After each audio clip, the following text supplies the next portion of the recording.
এই বাপ, তোমরা যারা সিজদা করো না, তোমরা বলো না বাজান, বলো না এই দরদি ভাই চিৎকার করে বললাম, তুমি যদি বলো তোমার পায়ে ধরতে, আমি পায়ে ধরতে রাজি। তুমি যদি বলো তোমারে জড়িয়ে ধরে কাঁদতে, আমি কাঁদতে রাজি। তুমি বলো কেন আল্লাহর সাথে রাগ করলা?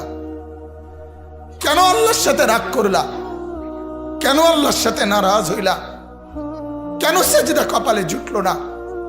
কেন মালিকের সাথে সারাদিনের এত কিছুর বিনিময়ে আল্লাহ তাআলা একটা মিস কল দিলে, 2 সেকেন্ডের একটা মিস কল দিলে বন্ধু তুমি টের পাও তোমার মোবাইলে মিস কল আসছে, এত বড় মসজিদে 6টা মাইকের হরন দিয়া আল্লাহু আকবার বলে তোমারে ডাক দেয়, তোমার একটাবারও কানে লাগে না, বিবেকে লাগে না। তোর মতো শক্ত ডাকাত, তোর মতো পাষাণ বেটা আর কে হইতে পারে বেটা?